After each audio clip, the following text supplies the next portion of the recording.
workers at the planemaker Boeing's US West Coast factory walked off the job early on Friday.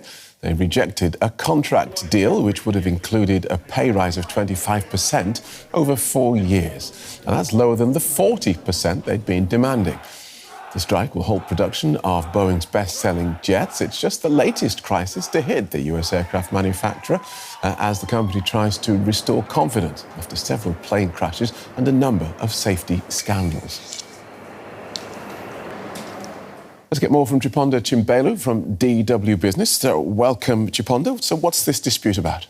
It's about money. Of course, most of us would be very happy with a 25% wage rise over 4 years, like Boeing is offering, and it has said that's the best it could offer. However, the workers want 40% over 4 years. And the reason they want that is because the last time that Boeing had a negotiation and a deal on wages with the union, so the International Association of Machinists and Aerospace Workers, was in 2008, and that was when they last had a strike. And the argument by the union is that wages haven't risen enough over the last 16 years to keep up with the cost of living. And of course, if we've been looking at inflation, a lot of people have noticed in the US for sure, but also in other parts of the world that inflation has risen quite rapidly in recent years. And that is what their argument is. So they want more money. And of course, the question is whether Boeing has that money to meet their demands. And so how will this strike affect the company? Well, obviously not very positively, because Boeing is already sitting on a $60 billion debt. And this will halt production at 2 major factories, one of which produces its best-selling plane, the 737 MAX.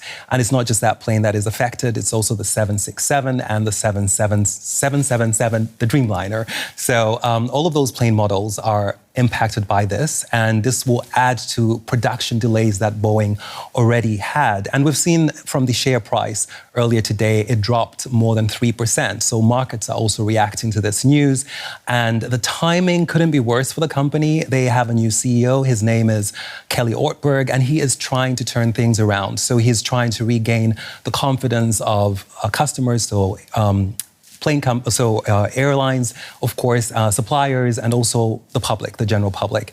And for airlines who've ordered planes from Boeing, it would mean delays, which means that they have to fly older planes for longer. And that will, of course, drive up their costs, and they will lose money. So they won't be happy about this. Suppliers will lose money in part because, of course, Boeing won't be hitting its production levels, meaning it won't be ordering as many parts as it could.